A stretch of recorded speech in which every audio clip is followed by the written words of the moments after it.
Hello, Kristin Kaufman here. We're going to try this again, Facing Reality 2.0. Last week, we attempted to do a webinar for many of you all who were so interested in this topic of creating the life that we want without losing the creature comforts that we want. And in my attempt to share some insights, my Zoom camera was funky. It wasn't working properly. So I promised that I would do a recording of this webinar and get it out to you this week. So I hope y'all have had a wonderful weekend. Let me go ahead and share my PowerPoint with you all, and we will just get started. All right, here we go. So as I mentioned, my name is Kristin Kaufman, and I'm in the business now of helping people create the life they want without losing the creature comforts that they want.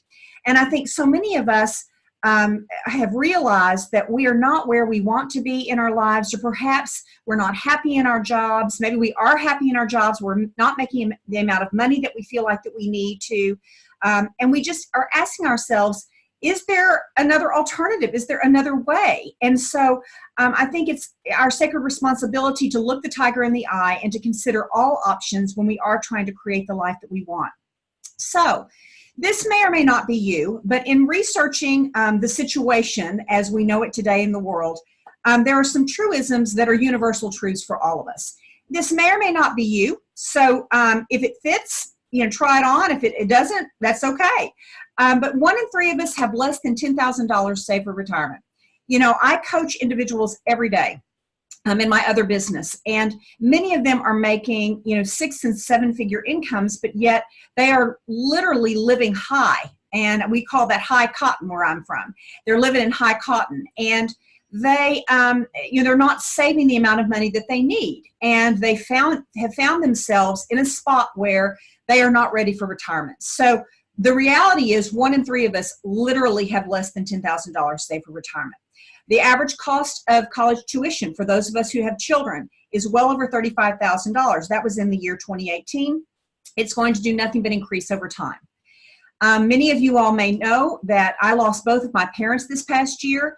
So these next couple of points are very, very near and dear to my heart. If you have elderly parents, or in fact, if you are a single person and you potentially are going to be needing to take care of your own self at some point, it bears realizing that the average cost of a caregiver is between $300 and $500 a day. And that can really add up. That means that you're spending, between $7,500 and $10,000 a month for caregivers. I know with regard to my mother, we were spending between $250,000 and $300,000 a year once it was all said and done. And that's not chump change. That's quite a significant amount of money. Many of us have incurred a lot of debt. The average American household has between $150,000 and $175,000 in debt.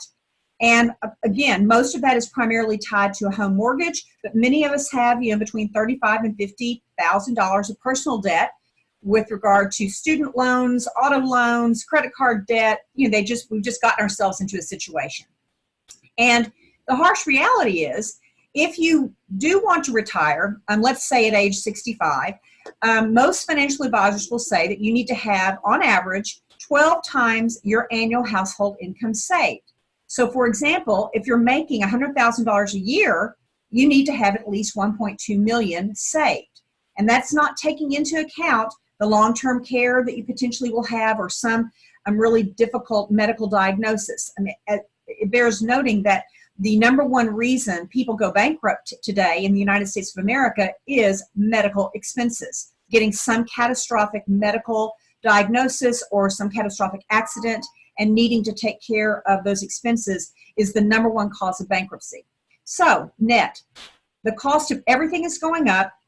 We are the adults, so it's our responsibility to address that for ourselves and potentially for our elderly parents and potentially for our children. And so net, we need money now and in the future. So what can we do about it? Well, there are 3 things. It's not hard. There are 3 things. We either make more money, spend less money, or we put our money to work for us. Okay? We're going to talk about Number 1 and number 3. We're not going to focus a lot on budgeting and spending less money, but we are going to talk a little bit about 1 and 3. Okay? Step 1. How can I put my money to work for us? Now, I am not a financial advisor, and that is not the intent of this video. However, I do think it plays into opportunities and how we think about money and how we think about wanting to create the life that we want. First, we have to get into the habit of paying ourselves first, and that means saving at least 10% of all of our income earned. A lot of times people can have that taken out of their paycheck without even seeing it, or you can have a forced savings with your bank, making your savings automatic with an auto withdrawal approach. We need to learn how to live beneath our means, set it and honor a budget. Again, we're not going to go into a lot of detail on that, but again, coaching people for a living, I learn a lot about people's habits and how people spend so much money and they live way beyond their means. And then they find themselves in a situation that is beyond what they can afford. We can reinvest dividends from our investments, just have that be automatic. We have to start early. You know, we're going to talk a little bit of that in a second, that starting early is really a secret to having your money work for you. And if you didn't start early, you know, if you're in your 40s or 50s or even your 60s, we have to then make up for lost time if we indeed want to have that cushion for our retirement. And then, of course, the last piece, which again is very near and dear to my heart, is creating a passive income. And we're going to talk a little bit about the distinctions between active and passive income in just a second. Okay, let's address this whole power of compounding. Again, this is putting your money to work for you. Rule number 1, the earlier we start saving, the more time that money has to build wealth for us. And I've put a little basic example here that you all can look at.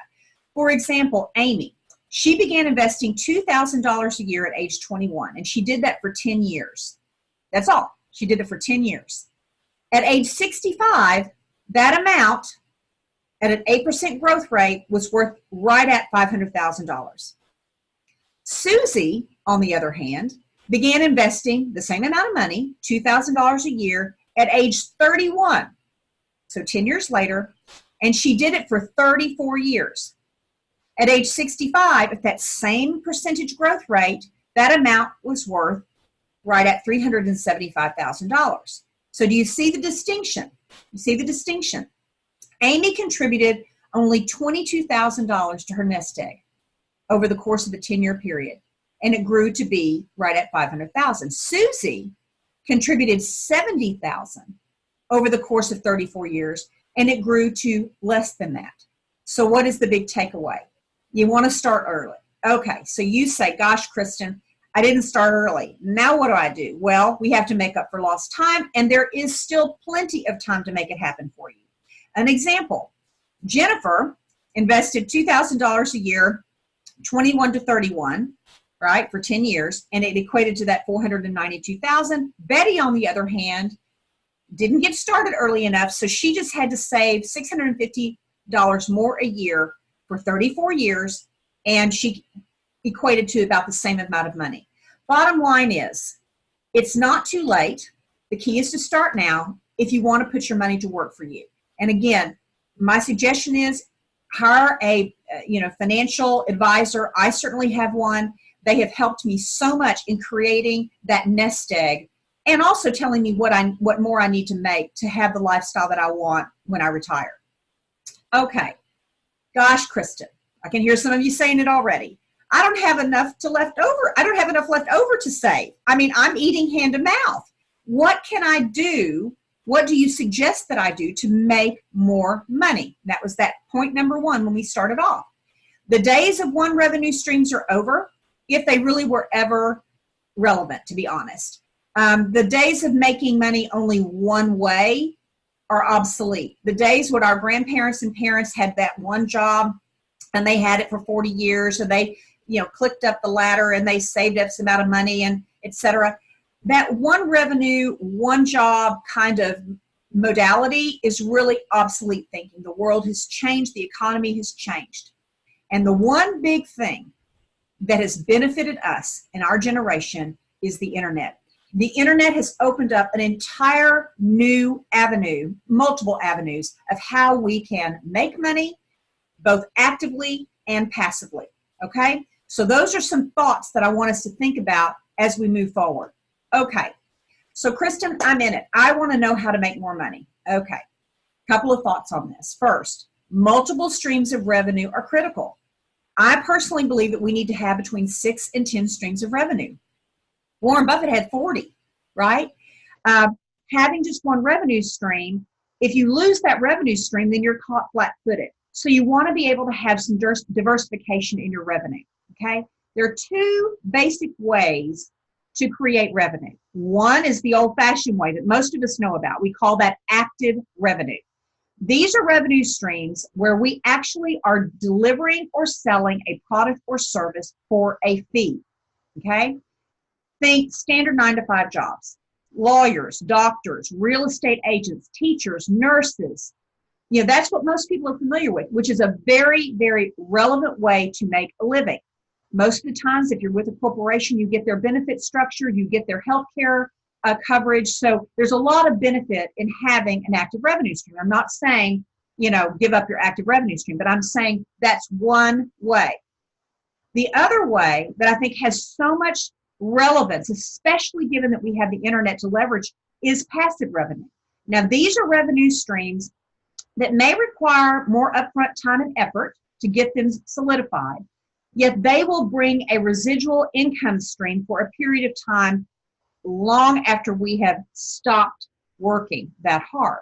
So think oil and gas leases, think rental properties, think book royalties, think affiliate marketing, think online courses where you have created the course and then you begin to market it as a webinar or as some sort of online capability of getting that course.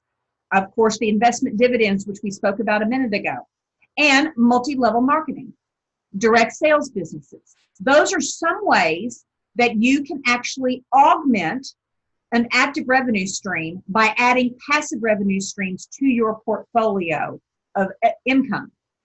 And the last piece that I alluded to a minute ago was having a diversified way of bringing income in. We have to have more than one way to make money. We protect ourselves if the market conditions change, if a company goes out of business, if a recession happens and we get our business or our job is affected by that. We give ourselves the opportunity to diversify our revenue and, frankly, cross-pollinate our different businesses with one another. And all that does is just give us more top-line opportunity. Okay? So those are some ideas of how to make more money. Provocative ideas that I'd like to offer up for us to all consider. First, let go of these preconceived stigmas of business models of yesteryear. I mean, I'm 58 years old. I know that when I was growing up, some of the business models that have morphed so much now, I would have run like so fast away from because of the stigma that was associated with some of those business models back in the 70s and 80s. Latch on to the ability to embrace a 21st century business model, specifically how to fully leverage the internet and social media for business. And I'm not talking about just giving it lip service. I'm talking about truly getting engaged in a business that fully optimizes the internet and social media to drive interest, drive awareness, and to actually sell and deliver products. Realize that denying the obvious, meaning your debt load, maybe you're not ready for retirement, denying that will not make it go away. It just won't. We own it. We own the solution to our issues, our challenges, and frankly, we own the ability to create the life that we want. We can do anything that we set our minds to do. My mother taught me that the entire time I was growing up. Anything that I set my mind to do, and the same is true for you, we can make happen. And then the last provocative idea that I'd like to encourage you to think about, follow the money. You know, if you see people really creating legitimate businesses and creating lives free of debt and financial hardship and having these amazing passive income streams, odds are the opportunity is real and it's sustainable and it's duplicatable for you. Okay, so don't think that could never happen for me or that must be smoke and mirrors. No, if it's happening, the odds are the opportunity is there for you as well. Okay, so keep your mind open to the opportunity that is before you. Okay, so what makes a business alternative worth consideration? And I'm pretty passionate about this because I'm a recovering corporate executive, as many of you all know. This is what I did for a living. You know, I built businesses for a living, right? And I also leveraged businesses that were already existing, and I took them to greater heights. There are several things that make a business alternative worth consideration. The first, the brand. Is the company or product known? If it's known, is the reputation strong? Is it credible? Does the organization have strong leadership? If it doesn't, then you probably would not want to get engaged with it, right? I mean, that the company that you want to be representing needs to have a strong brand. Now, that is not saying that you're not going to create your own brand, because in the world of social media and the internet, our own personal brand is everything, because people want to do business with people that they know, like, and trust. And if they don't know you and they don't like you and they don't trust you, then it doesn't matter how great the organization is that you're joining, right? It's a twofold thing. You want to have a great company that has legitimate products and legitimate brand, and you also want to create your own brand. What is the market? Is the market growing? Is it an evergreen market? Is it going to dry up if a recession happens? What are the products and services that the company is going to offer? Do they do what they say they're going to do? Does the organization continue to innovate? I mean, I come out of the technology arena. Innovation was everything. We needed to continually innovate, or our company and our products would have gone obsolete, and we would certainly have lost market leadership. It's the same with anything else, especially in today's world. Innovation is everything. And coupled with that, even better, if the product works and they're continuing to innovate and add to that product offering, and the product is a consumable, that means that people are going to continue to buy if it works. And if they continue to buy it and it's a consumable, that directly equates to residual income. I think of it as the toothpaste model, right? Everybody brushes their teeth twice a day, we hope. And that toothpaste, once it's used up, they need to go and replenish it. Same exact thing, okay? The business model. Does the business model scale? Does it fully leverage the technology and the innovative ways to take products to market, aka the internet? Does it provide good incentives and promotions and support to take that product to market so that you're not having to invest your own money in that? Is the organization growing? Does it have debt? Or is it self-funded? Or are they leveraged to the hilt? Have they gone global yet? Are they going to go global? What is the penetration rate? AKA, is it saturated? Is it being validated by outside parties? Or are we just drinking our own Kool-Aid? You know, we love to have validation from parties that have credibility, and relevance in the world. So is it either a business school that's evaluated it, using it as a case study, using it as a benchmark? Basically validation from outside parties to the things that I just mentioned. And then finally, timing. Are we late to the game, or is the company still growing and expanding? Is there still room for tremendous, if not, exponential growth?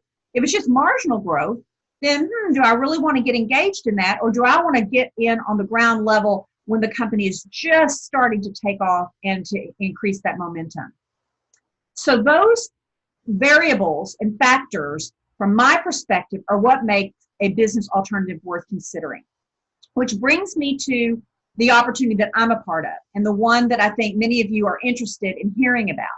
And of course, that is Rodan and Fields. And it's one of my 7 income streams in my portfolio career, all of which are helping me create the life that I want for myself.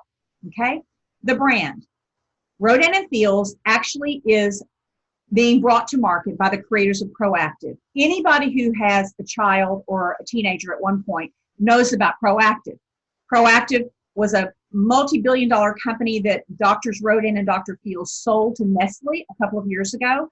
They are now taking that expertise and they are applying it to their new brand, Rodan and Fields, bearing their name.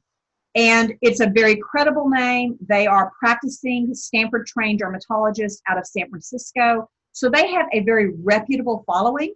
And of course, they were one of the top 10 women entrepreneurs last year. So it's hard to argue with that. What about the market that we address? Okay, we are doing what Rodan and Fields did for the acne market. We are doing that for the anti-aging market. My daddy, bless his heart, used to say, if you're not dead, you're aging. So the anti-aging market is an evergreen market. Everyone is going to age until they take their last breath. So you're never going to run out of people who are aging because we're all aging and there are lots of people being born every day. It's the fastest growing market in the world because the baby boomers and the millennials are all aging, right? We're the #1 skincare company in the United States and North America. So do our products and services work? I'll tell you something. We could not have grown to the #1 skincare company, surpassing Estee Lauder, if our products didn't work. And we're growing all the time, every year, exponentially because they work. And we're continuing to innovate new products, 2 to 3 on average a year, to add to that product portfolio. The business model, it is a 100% internet-driven business model. We order our products and deliver our products via the internet, and we share our products and we gain market awareness through utilizing technology. We don't go door to door, okay? We don't schlep product, we don't take money, we don't do living room parties. We don't do that. We do everything through the internet, which is what makes it so compelling because you can do it in the comfort of your own home. You can do it in the off hours between other opportunities that you are pursuing, whether it be through active revenue with a 9-to-5 job, or it be other portfolio type career choices that you've made. We are growing at 80% a year. We surpassed 1.5 billion in the year 2018. And we're just getting started. We have no debt. It is fully self-funded. So from a company perspective, we're as solid as they get, okay? Have we been, in fact, validated by external parties? You bet we have. We were a Harvard Business Review case study where they actually evaluated how successful Rodan and Fields was in moving out of traditional brick and mortar retail, which is where we started, into a direct sales model, and how they did so seamlessly without missing a beat, growing at 80% year over year. And then if that wasn't enough, TPG, which is one of the most successful equity companies in North America, located in California and in Fort Worth, Texas, they actually evaluated Rodan and Fields, recognized that we were a disruptive business, completely disrupting the old brick and mortar way of marketing and selling skincare. They wanted to be a part of it, so they have actually invested $1 billion to help us continue to build out that infrastructure so that we can continue to go global. And then that leads me to my last point, which is timing. We are only in 3 markets today: United States, Canada, and Australia, with less than 15% penetration in any one of those markets. Our future intention is to be in every single global market that Provocative is in. They're just going to take that experience and they're going to do the same thing with Rodan and Fields, right? That's give or take between 150 and 170 countries. And we're in 3 right now. So is it the right time? You bet it's the right time. You know, I have my real estate license and have had for about 20 years. And in real estate, for those of y'all who are real estate people will know, location, location, location is how we categorize good opportunities in real estate. Well, in direct sales or multi-level marketing, it's timing, timing, timing. If you have all of the things that I just mentioned, brand, market, you know, product and service, a great business model, continuing to grow and innovate, validation from third parties, the last brick on that load is, are we getting in at the right time? And the answer is unequivocally yes for Rodan and Fields. So in closing, you ask yourself, well, can I do it? And I guess the only person who knows that is you. But what I will tell you is, it all comes down to how badly you want it. How badly do you want to create the life you want? If you're truly fed up with the current role that you're in, or you're working really, really hard for someone else and you're not getting a good return on that investment of time, if you're burned out, if you feel like if your industry is becoming somewhat obsolete or perhaps going to be disrupted by another player, then you've got to think about how badly do I want to create the life I want? And then ask yourself, what's holding me back? What am I afraid of? Am I willing to invest 3 to 5 years to create a really strong foundation for my businesses? Do I have a couple of hours a week to invest in this? And no, it's not a lay down. I would never want to imply that this is a lay down. It takes discipline. It takes commitment. It takes consistency. But boy, I would much prefer to invest 3 to 5 years of my time building out that foundation so that I could actually have a very strong residual income in a few years. If you're coachable, I've heard that a lot when I got into this business because I didn't know squat from this business. I was so hungry to learn. I was eager to be coached, and I sought out people who were whip smart in this business model, and I have been tutored by them over the last few years. And I'm constantly wanting to learn the best way for me to leverage all the internet and social media tools at our disposal to help build this business. So if you're coachable, there are people out here that can help. I love helping others. I love helping people create the lives they want. And everything that I do kind of centers on that. My coaching business, my consulting business, my books, my keynotes, and now my social media driven business. All of it is around trying to help others create the life that they want, however they define that. So if you enjoy building relationships and being in service to others, this could be a great fit for you. And of course, my passion is doing just that. And if that sounds familiar to you, or if that kind of resonates with you, then this might be an opportunity worth looking into. So now, where do we go from here? 2 steps are what I would suggest. First, whatever it is that you decide to do, create a plan to shore up your financial situation. If you want to create the life you want without giving up the creature comforts that you want, step 1 is to get your financial house in order.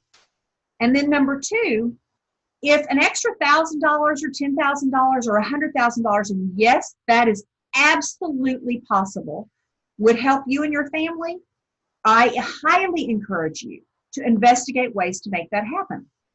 So if this has stirred your imagination and gets you thinking, you can reach out to me. I would love to hear from you.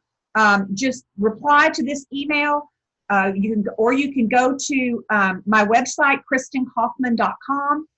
You can contact me at KristinKaufman.com, or you can call me.